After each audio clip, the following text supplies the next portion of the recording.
Sábado de manhã, culto de adoração. Depois de cantarmos, de louvarmos, de orarmos e de prepararmos este breve culto sobre os sinais da vinda de Jesus. Porquê é que Jesus Cristo ainda não veio? Será que nós estamos dependentes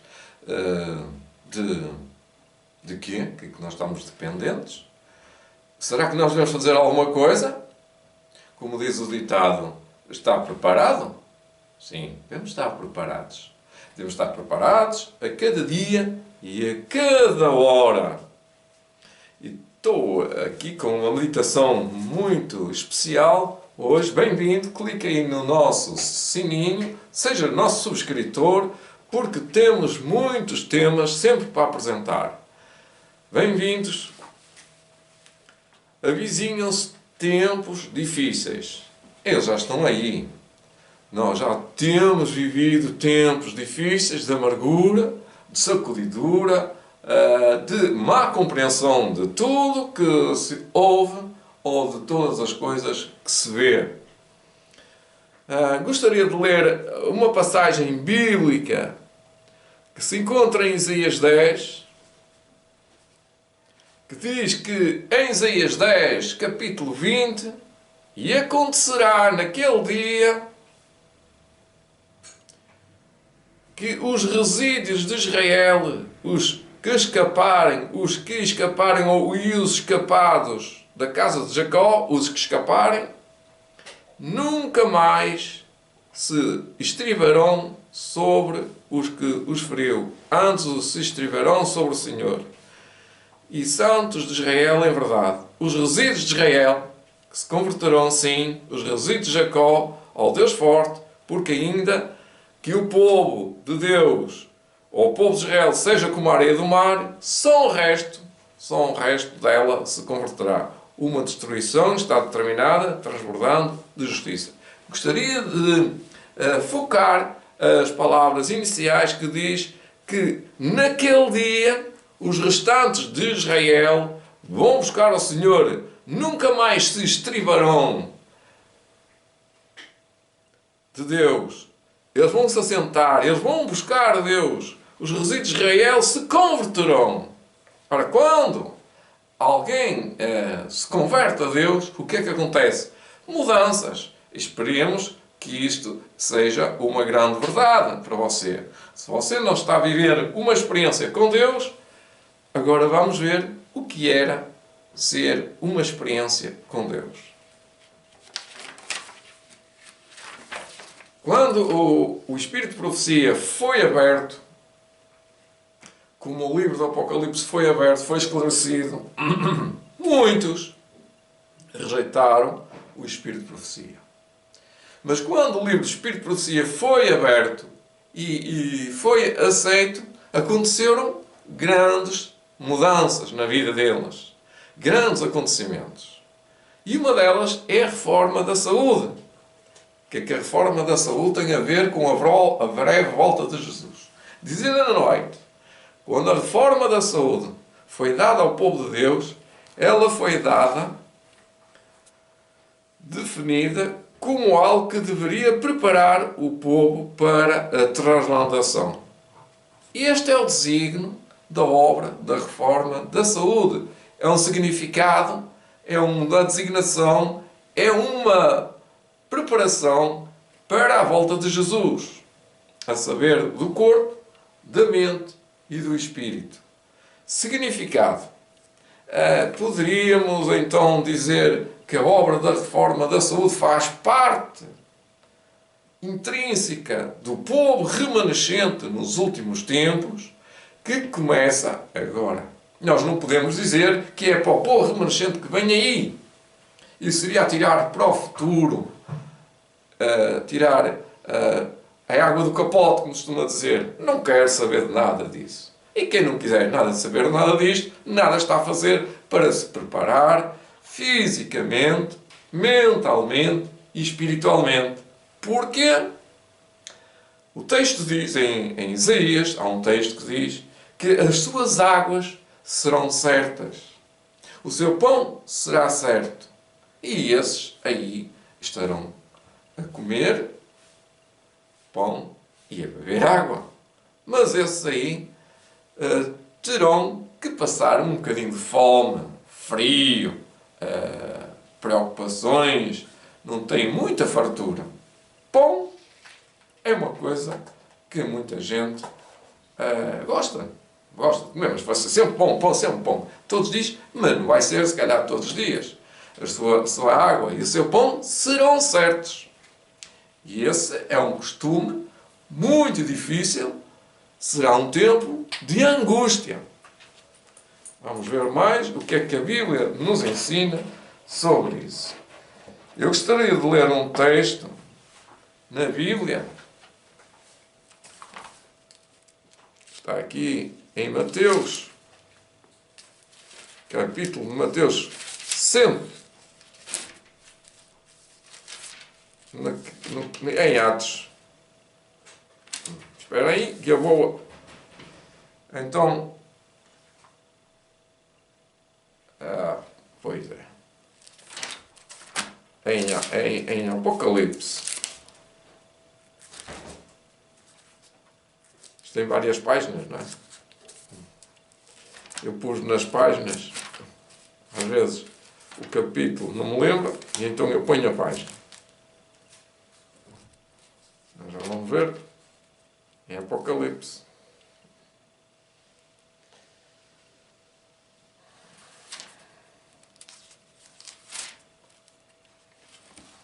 Parece que era 1299, afinal, esperem aí só um bocadinho, que já vamos lá. Vale a pena esperar. Vale a pena esperar, porque o texto que vos vou citar nos ajuda a nos preparar. Tem aqui um gato.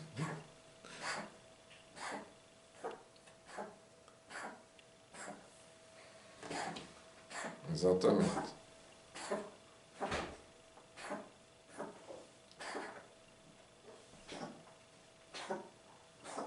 Vamos adiante, não é na página 1199, tem que ser noutra página. Vamos então a Atos. Atos, capítulo 1. O livro de Atos está cheio dos atos do Espírito Santo.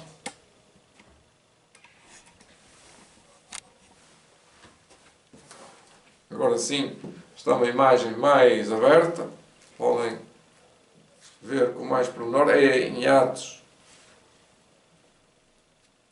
capítulo 1. E vamos ver uma das maravilhosas promessas de Jesus acerca do Espírito Santo. Em Atos capítulo 2, versículo 4, Jesus disse: e todos foram cheios do Espírito Santo. E todos cheios do Espírito Santo, e começaram a falar noutras línguas, conforme o Espírito Santo lhes concedia que falassem. Em Atos capítulo 10, capítulo 1, versículo 8 a 11, continua: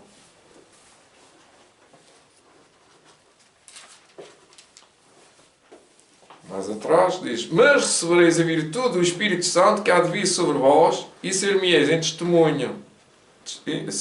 testemunhas, tanto em Jerusalém, como em toda a Judeia e Samaria até aos confins da terra. E quando dizia isto, vendo eles, os discípulos, vendo isto, o que ele estava a dizer, vendo eles, Jesus, começaram a ver Jesus a ser elevado aos céus, às alturas, e uma nuvem o recebeu, ocultando-o assim aos seus olhos. E estando eles com os olhos a ver Jesus no céu, fitos no céu, já não viam Jesus, só viam a nuvem, enquanto ele subia, eis que junto deles se puseram dois varões, são os anjos, dois anjos vestidos de branco, eram anjos, os quais lhe disseram: varões galileus, agora aqui está a palavra, varões galileus, ou seja, varões discípulos, varões da Galileia, porque estáis olhando para o céu.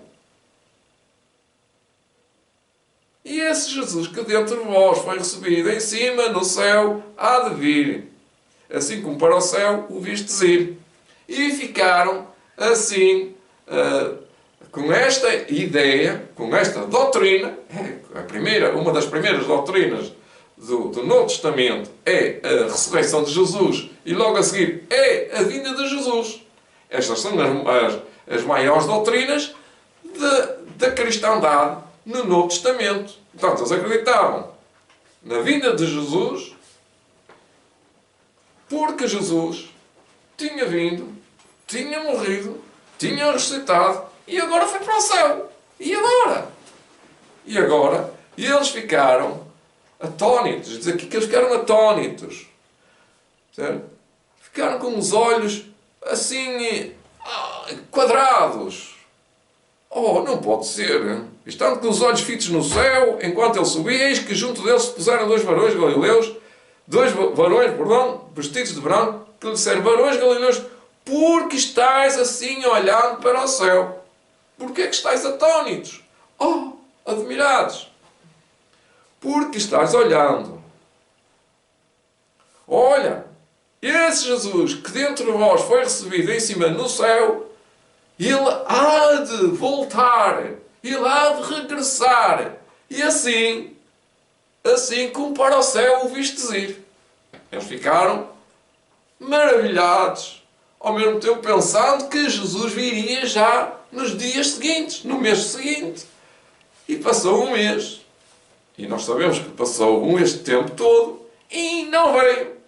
Estes discípulos já morreram. Para eles a vinda de Jesus já aconteceu, já está no passado. Eles já morreram. Jesus para eles já veio. E vamos ver pela história que eles estão à espera de Jesus. Se alguém não há mais Jesus, disse o apóstolo Paulo, e está no texto de 1 Coríntios 16, 22, eu gostaria de ler na Bíblia, que está nas Escrituras, 1 Coríntios 16, 22, esta pregação está forte, acho que vale a pena. Se alguém não ama ao Senhor Jesus Cristo, seja anátema. Mas ele diz a coisa mais importante que eu quero aqui frisar: Maranata. Esta única palavra, Maranata, era a saudação que os discípulos diziam: o Senhor vem, ou o Senhor há de vir, Ele está para vir. E então o apóstolo Paulo dizia esta coisa, esta palavra, que os discípulos e os apóstolos e os cristãos daquela altura diziam: Maranata. E eles, quando se despediam uns dos outros, eles tinham por costume dizer então: até Maranata, até à volta de Jesus. E ficavam satisfeitos, certos, que se não vissem em vida, quando morressem, iam ver Jesus, ou iam ver estes irmãos na segunda volta de Jesus, no regresso. Então, eles ficavam como sendo testemunhas de Jesus. Maranata! Pouco hoje se fala Maranata como esta despedida, como esta, enfim, passagem na terra, dizendo: está bem, nós vamos agora trabalhar, uns vão para aqui, outros vão para casa, outros ficam em casa, outros vão trabalhar, outros vão a outro país, outros vão viajar.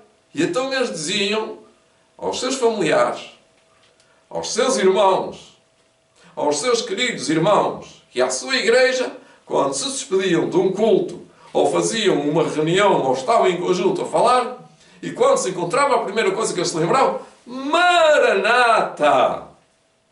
Bela coisa, maravilhosa coisa que eles tinham era fé. Fé, mas não é uma fé abstrata, uma fé que não existe nada para acontecer. Não, eles acreditavam que Jesus viria no seu tempo. Isto não está longe de ser uma realidade para eles, porque logo a seguir os discípulos viviam num modo de urgência. Viviam preparados para a vinda de Jesus. Eles não estavam a juntar tesouros, a construir casas. Nós não lemos essas passagens que eles até dividiam. Quem não tinha, eles dividiam os seus bens. Eles não tinham muito, eles tinham pouco, mas eles tinham uma grande fé. E este sentimento de urgência, sabem, não é bom para eles. Para eles, quer dizer, como povo, não foi bom. Foi bom, mas não foi bom. Eu explico já. É porque o diabo, o dragão de Satanás, a serpente, se enfureceu. Enfureceu de tal maneira que as autoridades não tardaram nada em aprisionar muitos, a amedrontá-los, a dizer, vocês não pregam mais. Infelizmente, isso aconteceu. E depois torturavam. E depois alguns se acovardavam e outros venciam.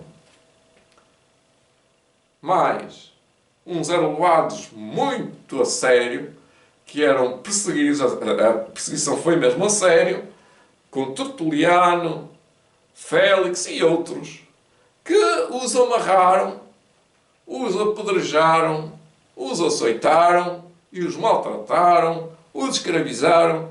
Onde eram mortos, ali morreram milhares de cristãos por causa da palavra Maranata.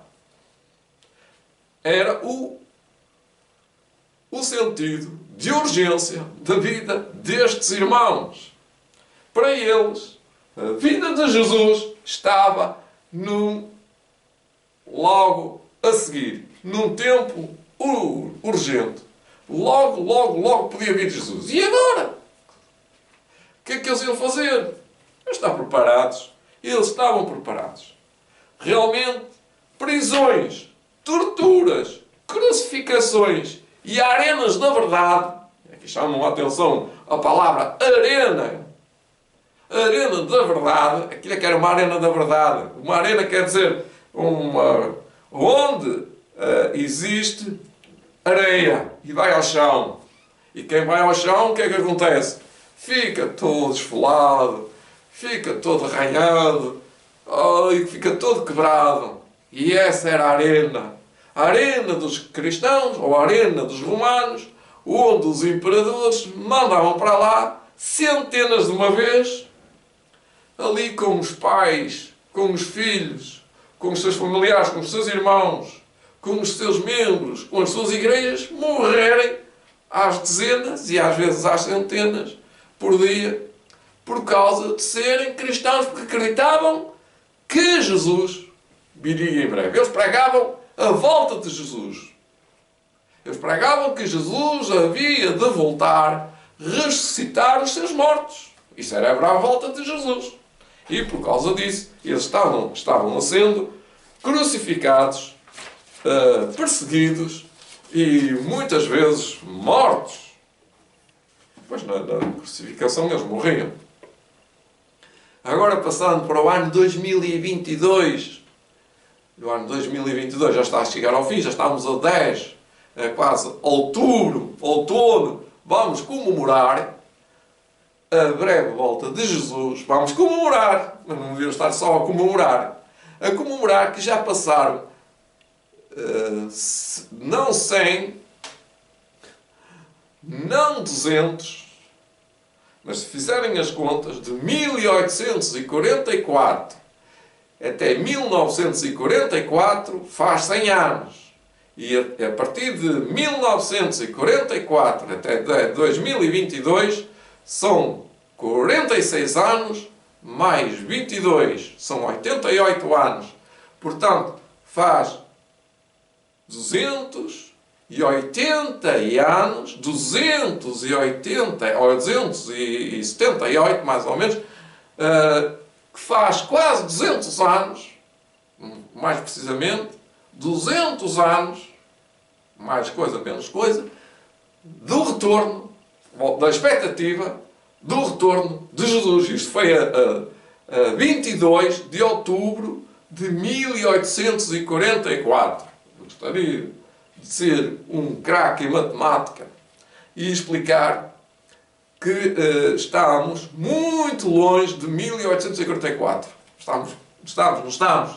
Estamos, sim senhor. Mas começou o tempo do fim em 1798. Isto então ainda estamos mais longe de 1844.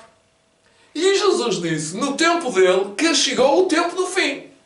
Os discípulos disseram que chegou o tempo do fim. Quando o apóstolo Paulo diz que chegou o tempo do fim, e Atos, e Romanos, e o próprio Pedro, como disse, Pedro disse em 2 de Pedro 3, a vinda de Nosso Senhor Jesus Cristo, diz que é o tempo do fim. Chegou. Ao avizinhar-se o fim da ceifa da terra, agora estamos a caminhar a passos largos para a ceifa, se é que a ceifa é... O que é a ceifa? Aqui temos que explicar. A ceifa é a vinda de Jesus. Pronto. É o fim. Ao avizinhar-se, estamos nas vésperas. O fim da ceifa que ainda não está a acabar, mas está a se avindimar, o fim da ceifa da terra, uma especial concessão de graça, quer dizer, é agora que virá, mas ainda não vem, mas pode ser que tenha vindo e alguns não deram por ela. Uma concessão espiritual da graça, especial, quer dizer, dobrada, é prometida a fim de preparar a igreja para a vinda do Filho do Homem.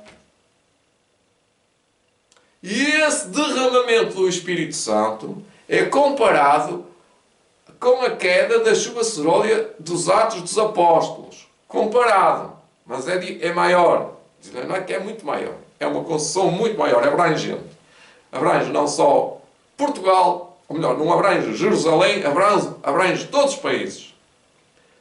Antes de os juízos de Deus finais caírem sobre a terra, haverá então o povo de Deus, o povo do Senhor, um tal reavivamento, avivamento da primitiva fé, da piedade de fé, como não fora testemunhado desde os tempos apostólicos.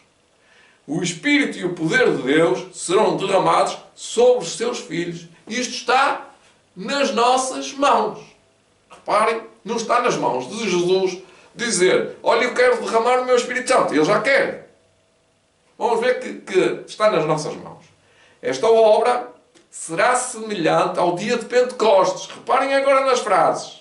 Assim como a chuva seródia foi dada no derramamento do Espírito Santo, no início do Evangelho, para efetuar a germinação da preciosa semente, a chuva seródia será dada em seu final para amadurecimento da seara. O grande conflito, página 611. Nesse tempo, a chuva seródia, ou refrigério pela presença do Senhor, virá para dar poder à grande voz do terceiro anjo e preparar os santos de Israel, os santos de Deus, para estarem de pé neste período, no período do fim do tempo da graça. Ainda não é o fim do período do tempo da graça, mas é antes do fim do tempo do período do período do fim da graça, porque virá a seguir as 7 últimas pragas que serão derramadas. Portanto, será um povo que estará preparado para uma guerra, eu diria uma guerra de fome, de crise de todo género, política, social e económica. Eles não poderão comprar nem vender porque não receberam ou não querem receber a imagem da besta. Estarão diante do Senhor a observar os 10 mandamentos, incluindo o sábado. Ouvi os que estavam revestidos da armadura falar sobre a verdade com grande poder. Não é este poder que agora está aqui. Agora vem um pregador falar de Jesus, que era um menino pequenino, que andava a barrer o chão, que era desprezado pelos amigos. Não é esse Jesus, não é essas pregações. Não é. Desculpem de dizer, mas não é. Não é umas pregações de um evangelho de criancinhas. Palavras de poder, ou verdade sobre a verdade com grande poder. A verdade presente, qual é a verdade presente? Tenho tido problemas com a verdade presente. Qual é a verdade presente? A verdade presente é maravilhosa e é odiada. Se lermos em um texto, Mateus 5,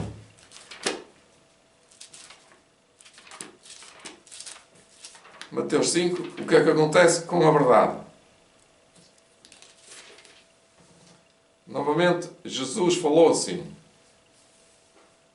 bem-aventurados os que sofrem perseguição por causa da justiça.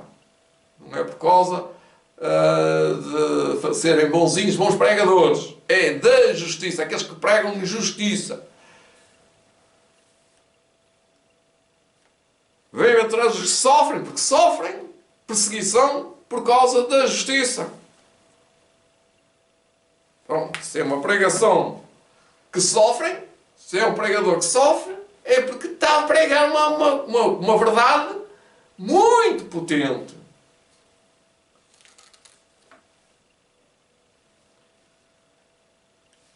Portanto, aqui diz que a grande voz do terceiro anjo e preparar os santos para estarem de pé no período em que as 7 últimas pragas serão derramadas, será nesse tempo que será derramado o refrigério do Espírito Santo.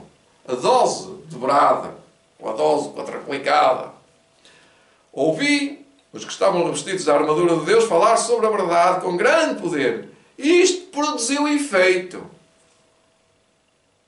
Perguntei o que é que havia operado esta grande obra, ou esta grande mudança. Um anjo respondeu: foi a chuva serôdia, o refrigério pela presença do Senhor, o alto clamor do terceiro anjo. Não estamos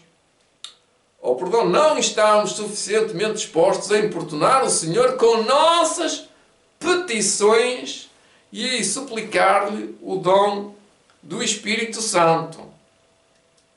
Precisamos humilhar o coração em verdadeiro jejum e arrependimento.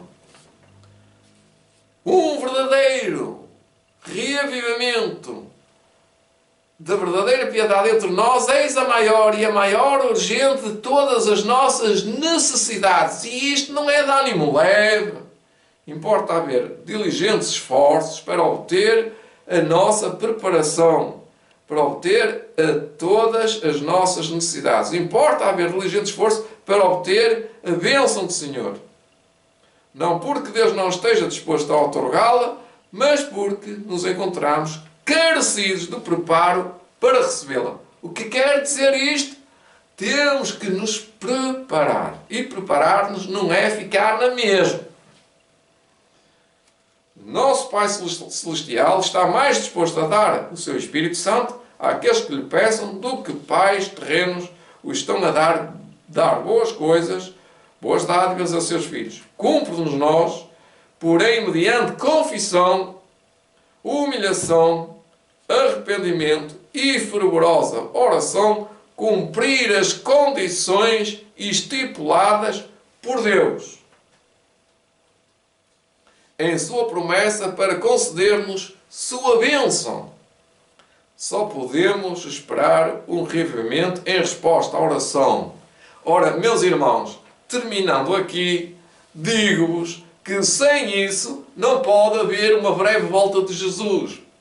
Para mim, para vós, digo-vos que deve haver entre nós um tal reavivamento completo, não é só um reavivamento intelectual ou espiritual, mas mental, físico, de reforma de saúde, reforma alimentar, reforma de vestuário, reforma de pensar, reforma de viver. Tem de haver um ministério convertido. Um ministério quer dizer uns pregadores diferentes, um ministério que veja, epá, ele é diferente. Precisa haver confissões, arrependimentos e conversões. Muitos que estão pregando a palavra de Deus necessitam da graça transformadora de Cristo no coração. Precisam, até estes precisam. Nós sabemos, não devem permitir que coisa alguma os impeça de fazerem uma obra cabal, inteira, completa e esmerada. Antes que seja para sempre, demasiado tarde. E eu temo, nós tememos, que isso irá acontecer no fim. Vai haver pessoas que estão totalmente desorientadas e estas pessoas não podem estar desorientadas. Precisa haver um reavivamento e uma reforma sobre a ministração do Espírito Santo. E reavivamento e reforma são duas coisas diversas. Reavivamento significa renovamento da vida espiritual, um avivamento das faculdades da mente e do coração. Uma ressurreição da morte espiritual. Reforma significa uma reorganização, uma mudança nas ideias, teorias, hábitos e práticas. Como estão a ver, engloba muita coisa, como a saúde. A reforma não trará o bom fruto da justiça a menos que seja ligada a um reavivamento, que é a justificação pela fé. Um reavivamento do Espírito Santo. Então, não podemos deixar de fora o reavivamento. Reavivamento e reforma devem efetuar uma obra juntas, que lhes é designada. Ao realizá-la, precisam fundir-se e estar unidas. Pois é óbvio, tenho dito isto, está em Mensagens Escolhidas, volume 1, página 128. Então, é preciso, ou não é preciso, uma reforma e um reavivamento para o amadurecimento dos cereais, como aqui diz, o amadurecimento da seara, para que a volta de Jesus venha. Se não houver um reavivamento e uma reforma, terá que haver. Quer dizer que terá que haver. Se não querem ser vocês, são todos chamados, mas nem todos são escolhidos, não é? Terá que haver. Se não se quiserem submeter, Jesus, o que é que vai fazer? Ele vai ter que fazer uma reforma e um reavivamento com quem? Deus vai ter que escolher os servos humildes, atrasados, analfabetos, como costumamos dizer, não são nada, não é? Nós é que dizemos, coitados, olha, são pobres de espírito. Não, são humildes de espírito. São francos, são humildes, são sinceros, são capazes de reconhecer o seu erro, de corrigirem o seu erro, e Deus pode usá-los. Deus só pode usar cada um na medida de sua entrega. Se não quiserem, Deus vai ter que fazer a obra com alguém. Como disse alguém. Quando a obra da reforma começou com Martinho Lutero, com João Lúcio e Calvino, estes podiam ter sido outros homens. Eles podiam retorcer. E quando chegou a irmã Helena White, já 2 ou 3 tinham retorcido. E nós sabemos quando foi a sacudidura em 1844, muitos voltaram para trás. Também hoje, Helena White diz que muitos, ao verem as dificuldades, vão voltar para trás. Portanto, irmãos, estejam atentos. Não sejam só adventistas do sétimo dia, mas isso não chega para nada. O nome na igreja não salva ninguém. E muitos estão enganados. Muita gente está super enganada. Milhões de pessoas estão super enganadas. Até dão dízimos avultados. Estão super enganados. Pensando que estão firmes. Descaiam da ideia que aquele que disse isso ou aquele que pensa isso, em breve vai ver que não está firme. Ele está muito desorientado na sua fé, não tem reavivamento, não tem reforma e não está a abreviar a volta de Jesus. Vamos continuar logo, se Deus quiser, nesta hora, neste site, neste programa. Até logo, orem, preparem-se, porque vamos continuar a ler o que precisamos de fazer para humilhar-nos, o que precisamos de saber para fazer, amar uns aos outros, para estar a trabalhar diligentemente ao serviço de Cristo. E tem muitas coisas aqui para estudar. E nem todos receberão na chuva cerúlea. Pois não. E vamos ver porquê. Já demos algumas linhas gerais. Vamos continuar. Bom dia, bom sábado e até logo.